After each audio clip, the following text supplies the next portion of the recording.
This is a kind of impromptu podcast, Capital Gains Tax Solutions. It's part of our client success stories. So I want to welcome everybody who's watching this for the first time. My name is Brett Swarts, and I'm founder of Capital Gains Tax Solutions, and I have the privilege and the honor to serve Nick and Jeannie, who have used the Deferred Sales Trust to exit 2 assets now, which we're going to be diving in today.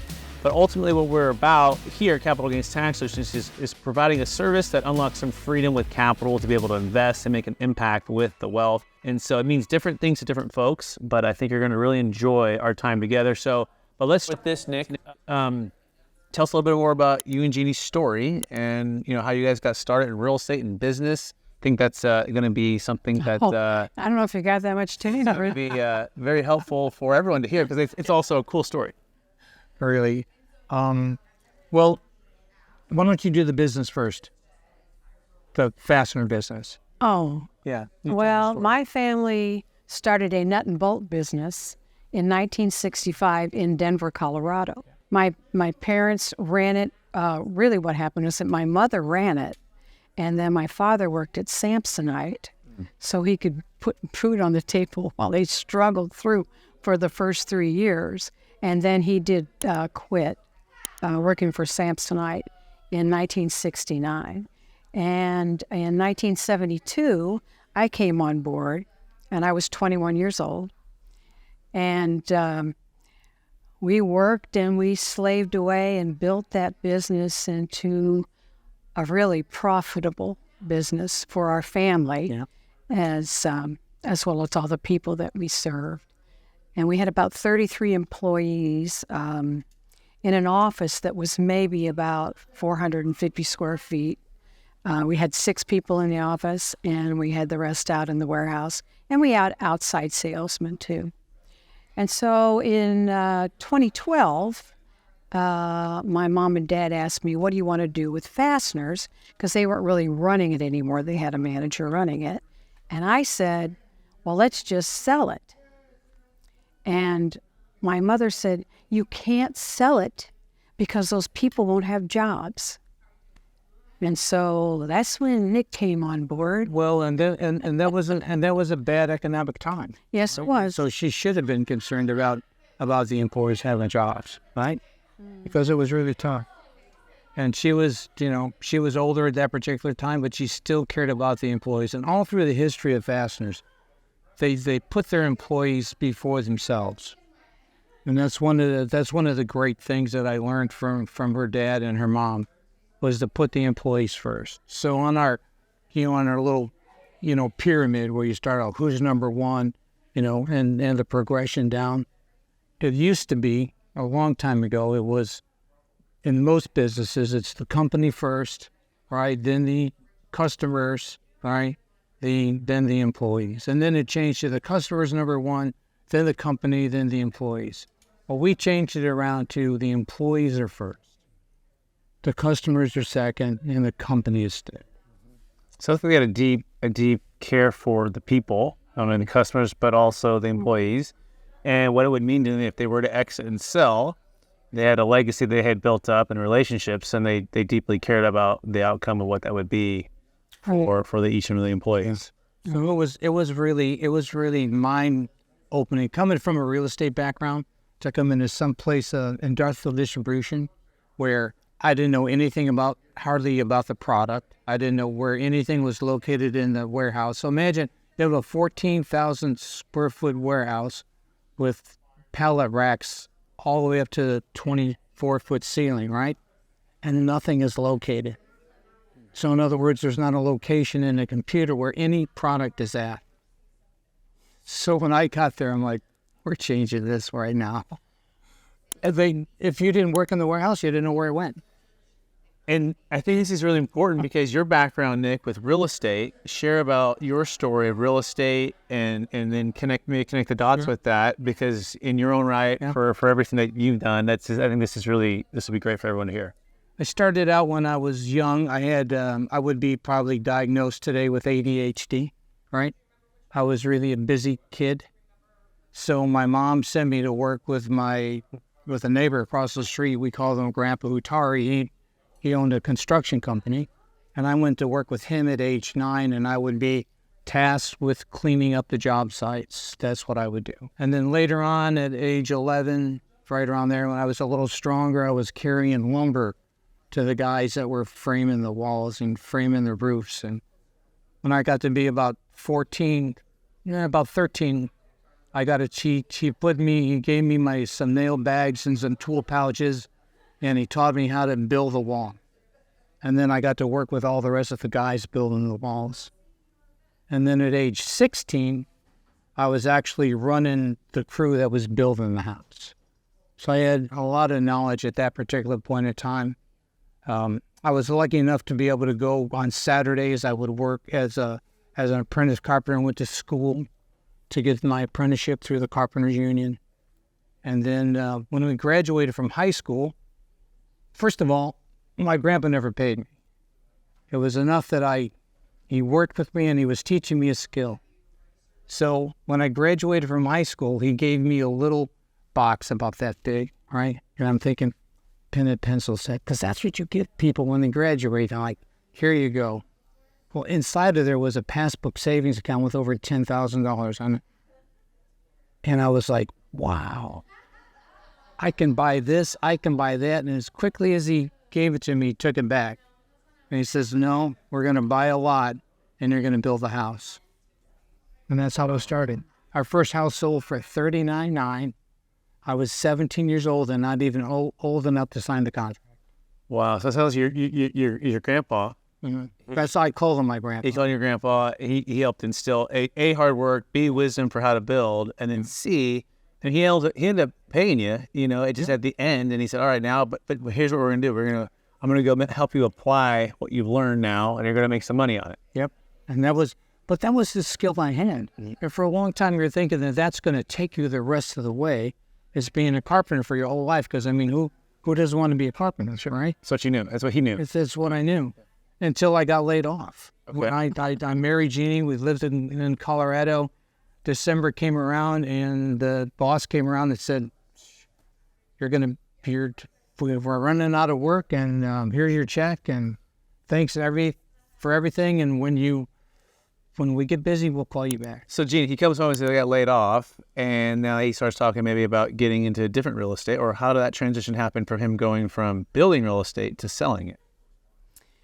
Well, this guy's always had a great mind for negotiation. That was one of the things that attracted me to him. Yeah, I got her. Yeah, yeah, or negotiated me. Okay. And I said, you're getting older. You might want to use your brain a little bit more instead of your brawn. And I said, why don't you go into real estate? My dad was in real estate. Through all the years of running the fastener business, he always dabbled in real estate, and that's really where he made his money. And so I saw that he had such a great mind. I said, you're a realtor, make a lot of money. And so it was your idea, and then Nick is thinking about it, or how did Nick receive that? I have to do something. I have 2 kids and a wife to feed and a mortgage that's due every month on the 1st. Yeah. So I would literally, I would take any idea right now because it's better than what I had. Right. Mm-hmm. So my father-in-law sent me to a seminar in Pensacola, Florida. Mm-hmm. And the guy teaching that was a gentleman named Jimmy Napier, and he had written a book called Invest in Debt. So I didn't know anything about that financial calculator you have, right? The HP 12Cs, yeah. Didn't know anything. Our favorite calculator, by the way. Yeah. Should be. Yeah. But I learned quickly going to this seminar that you can, if you can work one of those calculators, you can always make money with the mind. Mm-hmm. And so that's what I did. I started in poor man's real estate, mobile homes, right? When the market was kind of really weird, when you could buy a mobile home for like $1,000 or $1,500. And then we would turn around and sell them and carry the notes. So if we bought them for $1,000, we'd turn around and sell them for $1,000 down, and then monthly payments of $250 a month for like 36 months. Mm-hmm. And he wrote his first deal on a King Soopers bag because he didn't have a grocery bag, because he didn't have any paper, any pencil. So he wrote the deal on the back of that bag, the grocery bag. You got to be, You got to be creative sometimes, right? And he comes home and tells me about this. And I said, this is not legal. There's something about this just doesn't sound right. Coming from a background when my dad was in real estate. But it was, and it propelled us to, so we went from making no money as a carpenter, right, to I was picking up some side jobs here and there, but then I got interested in mobile homes, and I found out where to buy them for nothing. I got some mobile homes for free, right? I've learned how to move them and set them up and do all that stuff. And then we would get families in them, and they would start having a place to live, and we would sell them a home, and they would have their own place. So you're doing installment sales from a very, very young age, early in your career. I mean, it's interesting how the installment sale with the trust is sort of like part of the culmination or part of the exit plan, but it's also kind of how you really got your start. Right. So how did it transition to selling? I mean, talk about your prolific career now in real estate sales as you became a realtor and you started to sell like one of the top in the nation with selling. We lived in a little town in Pueblo, West Colorado, and we moved there. We didn't know anybody, so we moved to. I wanted to start a business, wanted to be in real estate, so we started this sweat equity program, and the ad said, "Paint for down. If you can clean and paint, you can own a house with no down payment." Right. So the phone started ringing, and we started answering that. So what we did was we started the construction loan in the buyer's name, right? And because of the length of time that it took to build the house, and the market was going up at the time, and the fact that they actually did a little bit of work, the appraised value was greater than their construction loan. So they were able to do a refinance instead of a purchase, which means they didn't need any money down. Their equity was built in. Wow. We did 39 of those. Okay. It was tremendous. So that got you launched. Some people that you would never dream in a million, they never thought they would own a home. They never thought it was possible. One of my good friends, Tim Lynn, he had really bad credit. Him and his wife had really bad credit. And when I started working the program with him, his wife says, "No way, that's not going to work. Right. There's no way we're going to get a new house." Well, Tim said, "Well, I can do the concrete, I can frame it, I can roof it, and I can do the exterior trim, I can trim the inside and do the flooring and the tile." And I'm like, "Okay, sure you can." I didn't believe him. But it was a good enough deal that we could put it together. And I think he moved in with about $60,000 in it. So it sounds like you guys both have always had a way to think, I guess, even outside the box, but also think win-win for families in mobile home parks, for people buying or building houses, and then continue on how this progressed to starting to represent people and selling their houses. Well, I went from the construction management side, right, in the sweat equity program. I started selling real estate for Van Schok. That was a really old company in Colorado. And left there and went to Metro Brokers, and then left there, finally went to RE/MAX. And once I got to RE/MAX, again, I didn't have any business. You got your office bill in there every month, so you have to get busy. So I did so many things, Brett. Like I went to eviction court, and I found landlords that didn't want to be landlords. And then I would tell them, "Man, you need to sell that thing, and I can probably help you sell it." I would help them get out of it. I found them in eviction court. I found them, I would go, answer the ads if they had a property for rent. I would go look at their property and say, "Man, do you love being a landlord?" I'm your guy. So we would just help people. And It sounds like you really focus on people, right? So I've heard a saying that you want to make sure that you're answering the question of the person, not just answering the question that you want to ask. In other words, you're really trying to listen and solve their problem. So meet them where they're at, eviction court, meet them where they're at. They're, for rent, and then give them some options. Okay, great. If you really want to be a landlord, I've got more for you to buy. Yeah. But then they actually think about it. They go, "Well, maybe I don't." Yeah. And they go, "Great. Well, then I have an opportunity for you. I can help you sell it." Is that a fair summary, Nick? And we ran into people that said, "Man, I don't want to be a landlord anymore, but I can't sell it. I'll take a beating." And then we would say, "Well, let us master lease it from you. We'll make your payment every month. You'll never have to worry about it.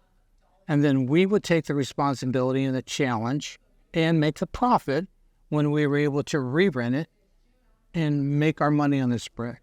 So we were leasing property and re-renting property and just making our money in the middle. Gee, did it ever feel like he had a Swiss Army knife in his pocket, but not in his pocket, but in his brain, that all of a sudden he would just pull out and it's either this one or this one or this one, and this is mine? Is that the way his mind would work? Yeah, he's an idea guy.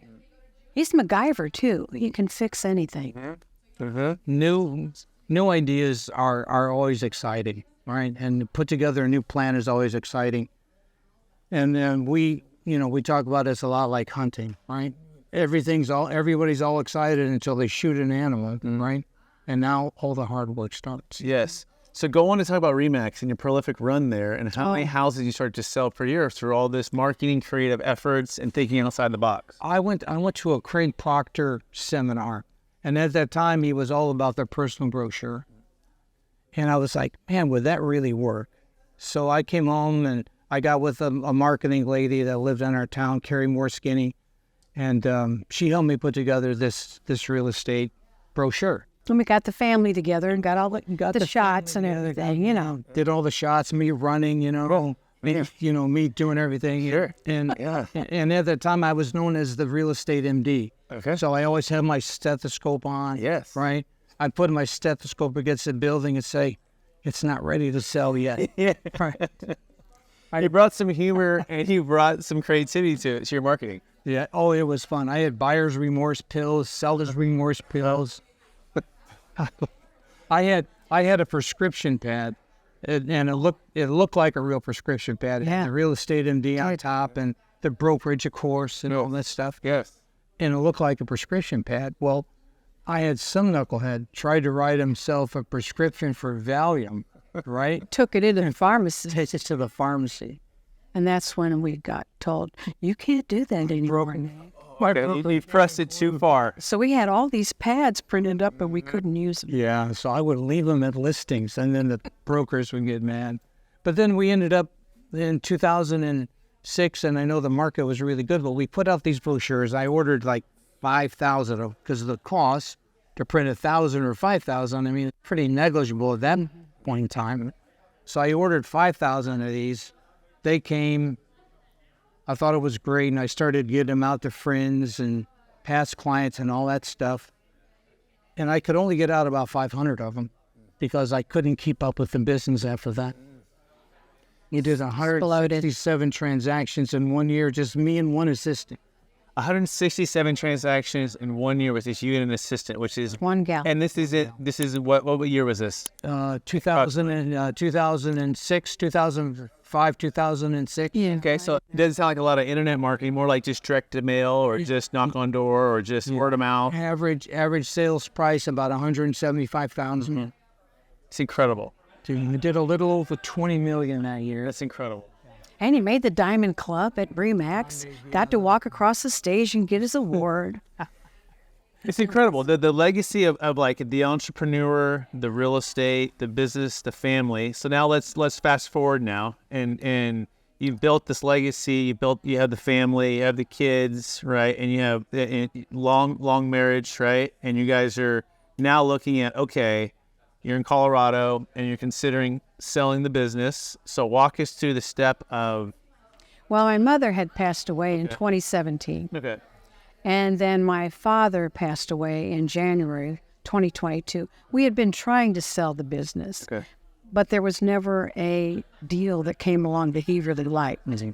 So then he passed. We thought, okay, well now let's sell the business. Did you think you were going to get the stepped up basis? Did you? No, we knew she wasn't because she was in a limited partnership, and her dad had gifted her that membership in a limited partner all the way along. So there's no step up in basis for. So you had still the tax problem, but at the same time you knew that you guys wanted to sell, right? And now dad and mom has passed. Yep. So now take us to that moment. Now you're like, okay, well let's look at this, and you start to analyze the numbers, and what does you find out? Well, actually, about 3 or 4 months before we were ready to sell the business, I had another piece of property, a mobile home park I was going to sell. And I started Googling, how does a landlord retire? because I didn't want to be a landlord anymore. I definitely didn't want a mobile home park. I didn't want one in Colorado where the Colorado legislature just keeps passing laws and laws, making it more difficult to be a landlord in Colorado. So I wanted to get out of that, and I didn't want to pay the capital gains tax right away. I did want to do a 1031 exchange. It's like, man, I couldn't do another one. I've done probably 50 of them, and I didn't want to do any more. I got stuck buying a hotel in Walsenburg, Colorado on a 1031 exchange I did earlier, or the year before that, because I was at my 44th day and I had nothing. So wait, what would you say is the biggest frustration? It sounds like time and then choice and freedom of choice. So you end up overpaying or buying something that just becomes a headache, or just something that can become stressful. At first that 1031 was fun, because you get a chance to go shopping, you get a chance to buy. But a lot of sellers, they don't get it, right? And even though you're offering them a guarantee, this thing is going to close because I have to, it was hard to convince them that this was it, or they wanted more money because they knew that you had to close. Right. Right? You feel that they had a gun to your. You feel like the negotiation power is the leverage is on the seller side, right. And now you're having to step on, eggshells, if you will, to just get the deal done, because you don't want to blow it up because you're going to pay the tax. So we didn't want to do that. So I Googled, how does a landlord retire? And then it came up with a couple of things. And then your name came up in like the third or fourth line with a YouTube video. And so I decided I would go to that YouTube video and watch it. And I didn't believe it. So take us to that moment, right? Because you've been in real estate. And he kept saying, you got to check this guy out. I'm like, really? What is he talking about? No, this isn't going to work. We were good with the mobile home park. We ended up, Jeannie's dad actually had put some of that into an irrevocable trust, the whole thing. So she was going to get the step up in basis of the mobile home park. But we still had the problem with the business, right? And so when we decided that we were going to sell the business, we were going to get a contract on the business, all along I've been watching your YouTube videos. And all along I've been listening to these people tell their story, like we're telling our story here, of how the DST works and how it could work. And I was pretty much convinced that this would work, but I wanted to run this by my attorney, and I definitely wanted to run it by my CPA. I asked them, had they ever heard of the Deferred Sales Trust? And they said no, and don't do it, because it doesn't sound like it's legit, right? Well, I mean, that's one of my qualities is like, I don't like taking no for an answer unless it's really no, right? And so I did some more research. I talked to the attorney, Jake Pfeiffer, that was putting this together for the Campbell Law Office. So I actually got a Zoom meeting together with Jake and with my accountant and with my lawyer, right, to go over this and see, will this really work? So my lawyer and my accountant went from stop, don't do it, after we had the Zoom meeting. I mean, I flew to St. Louis to meet with the attorney. We had a Zoom meeting there in the lobby hotel, and after 45 minutes, my accountant went from don't do this to why wouldn't you do this? Because it made perfect sense. After the explanation was there, it made perfect sense to him. And he said he was pretty embarrassed because he hadn't seen this before or heard of it before. And now he's like, man, I could really help a lot of my clients. So it sounds like he went from cautious, skeptical, don't do it because I haven't heard of it and who knows what it could be, and all of the things that a good CPA and a good attorney who haven't heard of something would say. Right. But it was open-minded enough to get on the call and hear from Jake Pfeiffer, who is a tax attorney, and explain it to him. Right. And that's who we work with, by the way, Campbell Law, to help form the trust. In case you're wondering, we're the trustee at Capital Gains Tax Solutions, and we work as a team to execute this strategy. And so Jake breaks it down, and now they went to let's say no to yeah, okay, why wouldn't you do this? Now, Jeannie, you also mentioned as well, because you're going, man, he sat me down and he's laying this all out, and I'm like, this doesn't sound right. That there would be this way. And Nick, how would we have known about it? We've been in business for a long time. You've done all these 1031s. that's all we ever did with my dad. Yeah, your dad was doing the 1031s too, and yep. Exactly. So nobody knew about it, right? And then after that meeting with Jake, I flew home, and it's like, this is how we're going to execute this. So I got in touch with you, and we executed the contract. It went exactly like you said it would. Mm-hmm. Like, you didn't deviate. Nobody deviated from the plan at all, which was crazy, because I never did anything that was so flawless. Yeah. I mean, it was so simple. Mm-hmm. And I was expecting, a 1031 exchange. You're signing all kinds of papers. You're dealing with all that on the paperwork and getting it to the, the QI, the qualified intermediary. You're doing all this stuff. This was so simple. Mm-hmm. And then with a couple of strokes of the pen, we were done. We were done. Now, what was the biggest thing that you felt like you were done? Like when you sold that asset, and maybe it was not having any more debt. I think this asset was debt free. I'm pretty sure. I think that one was, right. Not having the tortoise trash liability and/or just the time that consumes with either employees or management. What was the biggest, I guess, freedom that you think you unlocked? Because we believe there's about 10 freedoms with the DST. Oh yeah. What was the biggest freedom for you guys? Well, I can't give you the biggest because they're all right there. Mm-hmm. But one of the big one was we had to recapture the depreciation all the way back from when the business started. Which was what year about, approximate? 65. So we're recapturing all that depreciation, and just a 25% recapture of the depreciation was over $600,000. Mm-hmm. I mean, that kills you right there. And I remember you called me saying, "Right, Brett, are you sure that Jake can do this? Are you sure that we?" And I'm like 10 times. Yes. And I said, yes, we've done it, and we can. And they defend it with a no cost, no obligation. Is our due diligence. Right. But then when you close, there's part of the fee, one-time fee covers a lifetime audit defense. I'm like, they will defend it, and they have for 27 years, thousands of closes. And I go, Nick, this is the track record. You got to trust the professionals, but it is a step of faith. You are putting trust from something you guys have always done, and you're trusting the trustee, you're trusting Jake Pfeiffer and the Campbell Law Firm, and you're trusting the entire new structure. So talk about that. I mean, what was that like? And or even though it's been about a year now, how's it feeling now? That, the trusting was a big thing. And everybody talks is like, man, you don't even know this guy. You've never even met him personally. He's on YouTube, right?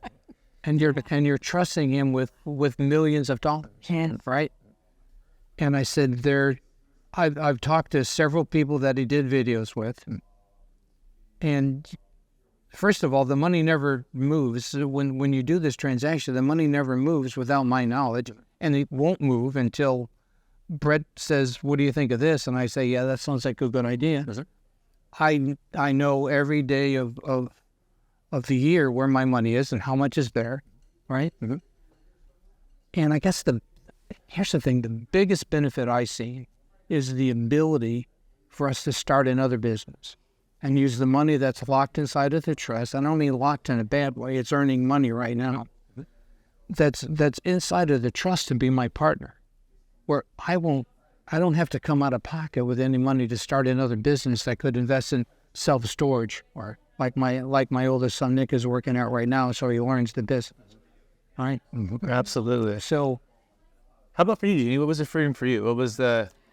Just the stress that came off of him, knowing that he's made a really good decision. Mm-hmm. And you've just been an asset for us. Thank you. They really have been just wonderful to work with you and become friends along the way. Yes. Right? Yep. It's not just a business arrangement any longer. 100%. And it's my honor, my pleasure to be able to do that. And I'm so grateful to have such great clients to laugh with, to have, we're at the DLP conference now here in St. Augustine, Florida, Ponte Beach, Florida.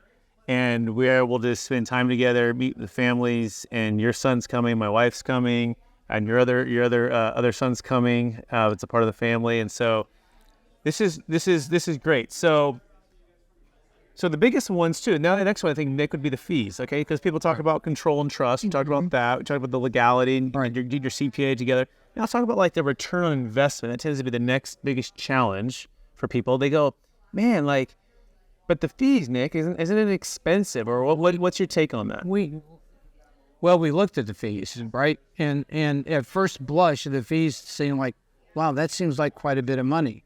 But I ran a spreadsheet, right, of if I just pay the capital gains, right, and then I invested the money, and in the same fashion that you would invest the money, and then the very end, even after paying the fees, I'm like, I'm almost $500,000 more ahead at the end of 20 years than I am now. So why would I not do that? And besides, anytime I want the money, I can say, Brett, we're ready to take that distribution. Yep. Yeah, we can refinance the promissory note, and we can do large sum distributions, or we can refinance and have a larger payment out or a smaller payment out.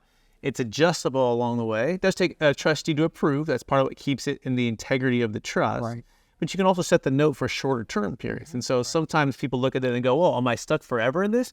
Well, no, we actually do 10-year increments, right? But you can do a 5-year, 3-year, 2-year, even a 1-year, and then you can renew it at the end of that term, every end of that term. And so it's a flexible way to do it. But at first blush, some people might look at the onion and not necessarily peel it back. But what I loved about what you guys did, you guys kept peeling the onion back, asking the questions, getting on the plane, getting your CPA, getting your attorney.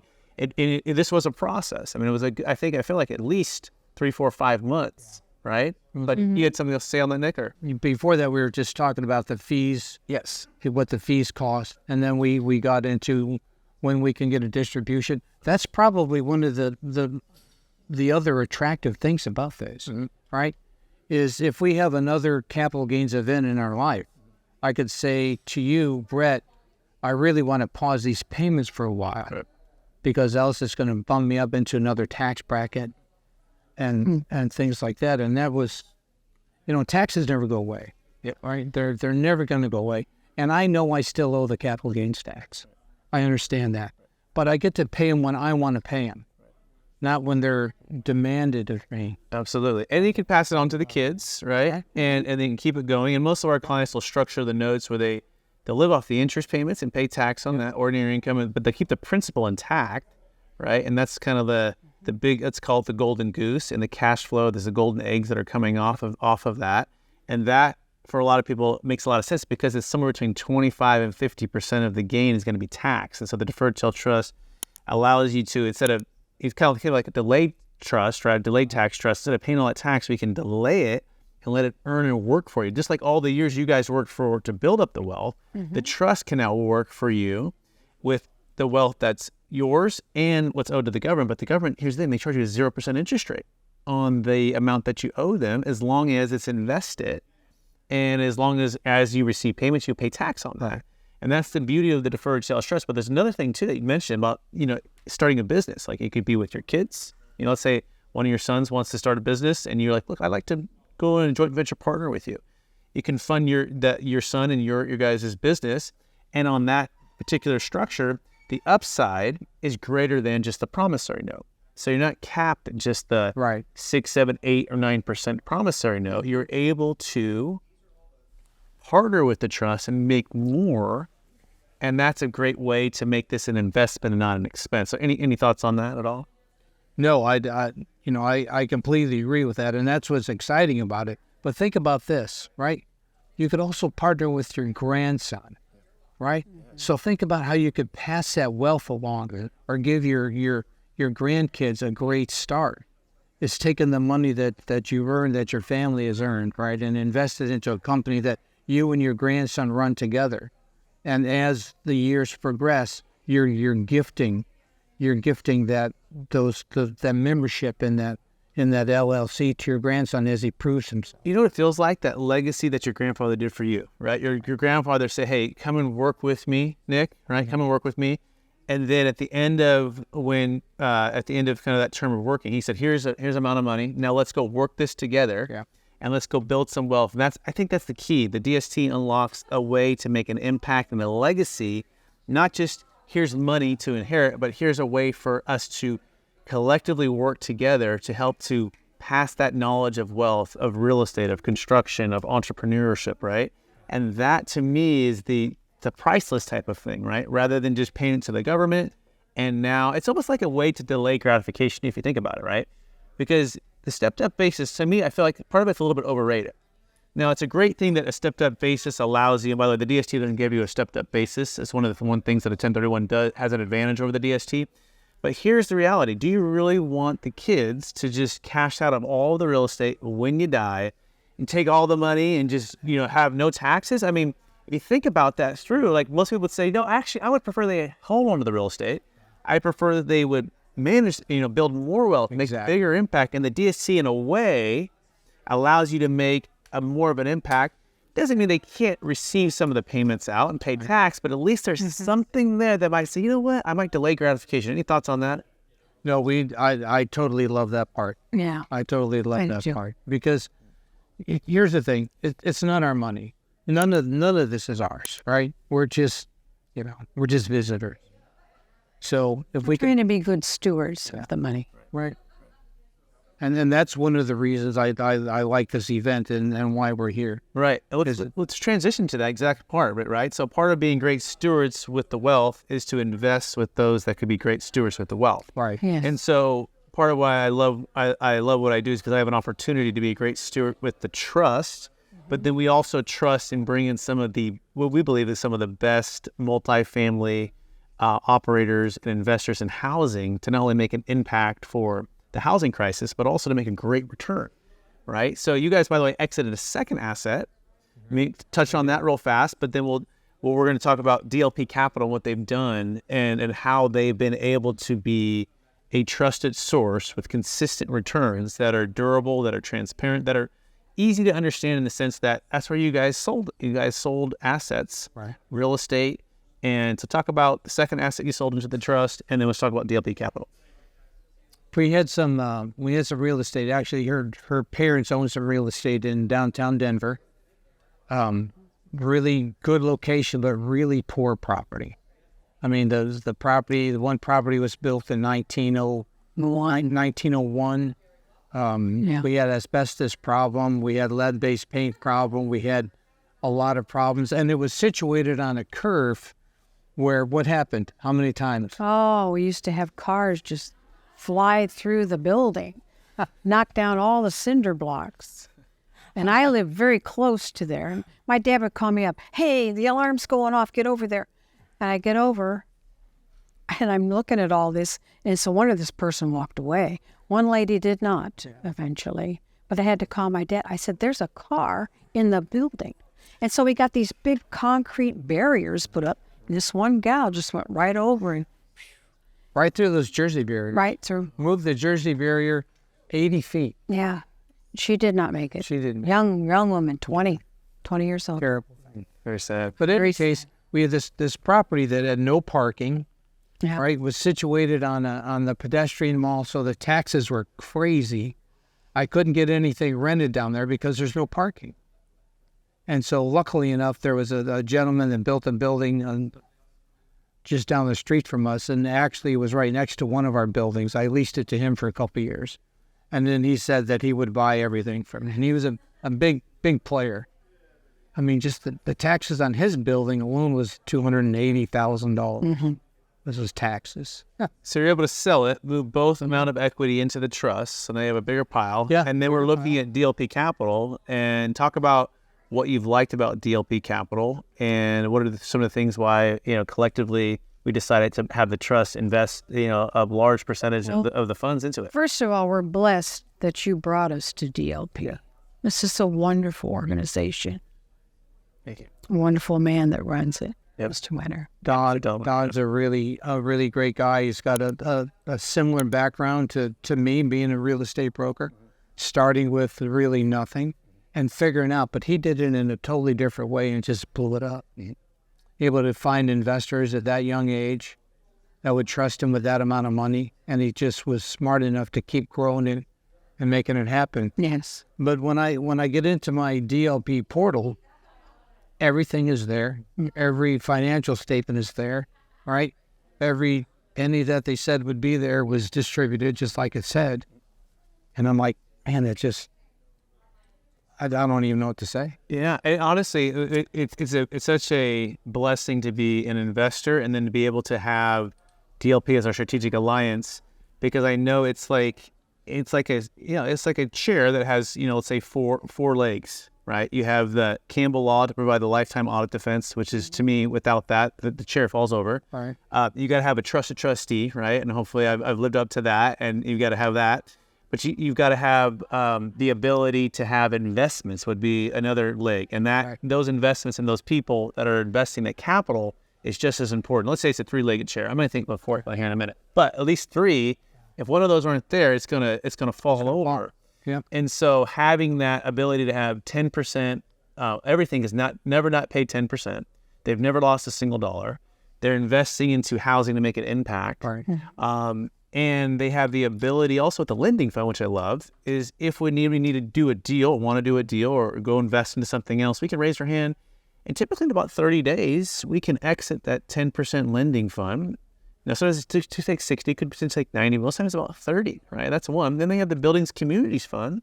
That's Love that one. Yeah, that we project is going to be doing 13, 15, or 17 is kind of my thought of what it's going to be doing here, which is fantastic. Very And good. they're going to build 5,000 units in the next 3 years, make an impact on the housing crisis. So it's more than just returns in an investment. It's also a return on impact. Right. So what You're helping them make a difference. right. And that's where we feel really, really good about it. We're invested in all four funds. Right. We invested in our own personal money, even aside from the DST. We put our own money in because we believe in their mission Yes. so much that we wanted to help support them in doing what they're doing. And their values, right? So I brought this this is some of their values, right? And so one of them I love about Don, it's called humble confidence. And if you met Don, I think this is like the center of Don. He is humble, but he's also confident, and he brings in amazing leaders to help to lead the organization to build it. Yes. I think about leadership and grit, and they want to make an impact beyond just a return, and driven for greatness, right? So they're really striving to be the best at everything they do. Stewardship is another one, but one of them I love here is called enthusiastically delivering wow. And I feel like this is probably one of the ones that's the most underappreciated at times of how great their all of their team members are, right? And they go above and beyond to make everyone feel like family. They have third-party auditors for all of their investments, but also their returns. They're not just saying, "Hey, we're polite and we're nice." They're performing well. Wow, right? I mean, to me, that's double-digit returns. They pick up the phone. Yeah. They do, and they keep in constant contact with you. They keep up the phone. You send them an email, they're going to respond to your email. If you ask them to call you, they'll call you. It's so easy to do business there. I almost want to go out and get my broker's license in Florida and start selling businesses so I could get more people to invest. Yeah. It's true. And so Larry Hicknell, Rich Delgado, Don Winter. Smart guys. Smart. Brandy's amazing. I mean, they've just got so many amazing people that care and live out the values. And so I want to say thank you to DLP Capital if you're watching this, and anyone who's considering, just go to dlpcapital.com to learn more about that. You guys ready for the lightning round? What's the lightning round? Yeah. Okay, so knowing what you know now, if you go back to your 25-year-old self, start with Jeannie. Jeannie, what's the one golden nugget you make sure to tell yourself to do? Oh, my goodness. The gold nugget? Oh. Invest more money, I guess, and not spend as much as I did at my 25-year-old self. Okay, that's fair. Yeah. Into real estate, yes? Yes. Okay. Nick, how about you? Same question to you. I would say have more patience. Okay. Not just take the first deal, but look for the best deal. And one of the things you do as a contractor, it's always the lowest price. You got to bid, and you got to be the lowest so you can get the job. And I wish I would have done things differently. Okay. Yeah. That's good. Maybe the number one book or podcast that you've listened to or recommended in the past year, Jeannie? Podcast for DLP? Yeah, it could be Or a book that you recommended, or a book that you've been reading, or something that, it could be anything that kind of... Well, Don Winter's book is very good. Absolutely. Oh, yes. Yeah, Building Elite Organization. If you haven't checked out that book out, check out that one out. They have a new book out, too, that just came out. How about you, Nick? Actually, I read your book, and I really like the stories. And then what I really appreciated was you weren't selling your business. You were just telling stories. And that's what I really appreciated about your book. I really did. I bought several copies. I might have been the first one to buy one on Amazon. You maybe put me on the top of the list there, Nick. They got me up there. I appreciate it. By the way, is there any one story that kind of sticks out? I'm always curious. I told a lot in there, but is there one that you're like, oh man, that one really resonated? I can't remember all the stories off the top of my head, but you had one of the guys was a doctor, right? What was his name? He's Dr. Gurpreet Prada. Yeah, there you go. He was a doctor, and he gave up his medical practice, right? Yep. To be a multifamily investor. Right. And I thought that was so powerful, right? That he would have all that training, right? And all the years of struggle, and he found a better way, right? Because he kept looking, right? And that was really powerful. He had a great book. I hope more people read it. It's very powerful. Thank you. Next question would be this. What's the name of your book? Oh, it's called Building a Capital Gains Tax Exit Plan. You Okay. can check it out on Amazon. It hit #1 bestseller for Amazon, which is pretty cool. But we have amazing people in the book like Don Winter, like Dr. Gurpreet Prada, like Kevin Harrington from Shark Tank. I have a few chapters as well. Love for you to pick that up. But it's basically going to help you understand how I came about the Deferred Sales Trust and helping clients to overcome the false beliefs of the 1031 is the only way. And the Deferred Sales Trust isn't a great way to defer tax, and then tons of wisdom about building businesses and real estate, all the challenges that people have to fight through and persevere through to get to that freedom place that they're looking for. So, second to last question would be this: maybe a leadership quote. Nick, I'll start with you. Leadership quote or theme that you strive to live by, or something that's you going back to throughout your life that's helped you to propel forward. Anything that has to do with like leadership, personal development, or something like that. Warriors have to step over the dead bodies to keep moving forward. That's very powerful because it's true, right? You can't get it. You can't be afraid, right? You can't sit back and wait for the gunfire to stop. You have to keep moving forward, and that's that. To me, that quote really means a lot. Thank you for sharing. Jay, how about you? Yeah, I like that. Yeah. Basically, what my parents always told me is to do unto others as you would have them do unto you. So. Yes, I just always practice that golden rule. Beautiful. Love that. Amen to that. Last question, then we'll wrap it up. After all your success as a family, with wealth, with the legacy that you've built, what would you say is the one practice that you try to practice either daily or weekly or in a routine that helps you stay centered in your values and stay encouraged to charge forward to reach even higher heights? I think for me it's prayer. Oh, yeah. I think for me that time in the morning, that quiet time that you get to reconnect with God, right? And continue to try and do the right thing. But that's probably it. I would have to agree with that too. Yes. Spend that time. And we really like this whole organization and you because you're so faith-based. Thank you. Yeah. Thank It's you. comforting. Thank you. Yep. Thank you. Yes. And I love that we align on our faith. I love that we align on real estate values and building wealth and stewardship. And I love that we can be a team, and you've allowed me the opportunity to be kind of invited into the family to help you in this next chapter and legacy for ideally, decades to come. Right. And so it's an honor to be able to serve both of you and now friends. Nick, the wisdom that I've been able to glean from you already for just the way you think about things and the way that you approach things, it's been great. Thank you. A number of calls that you take from people that are, considering the Deferred Sales Trust and talking with Nick. I just want to thank you both. And yeah, we're glad. We just believe so much that in what you're trying to do, right? You're trying to help people save their profits, right? And say what they would give their silent partner, the IRS. I mean, you're trying to help them. And that's one of the things that I'm gonna continue to take every call because I just believe in it so much. And I wasn't kidding when I said I'm gonna get my broker's license in Florida so I can find businesses that need to sell, that have at least $1 million capital gains, right? Well, we'd love to work with you, Nick, because there's no better person I'd rather have on our side and on Foxhole with us. So it's gonna happen, man. Well, I appreciate it. Well, I want to thank everyone for listening to this interview and listening to the episode of the Capital Gains Tax Solutions podcast. So we have our YouTube channel. If you're watching on YouTube, subscribe, share this with somebody. As always, we believe most high net worth individuals and those who help them, they struggle with clarifying capital gains tax deferral options, and not having a clear plan is the enemy.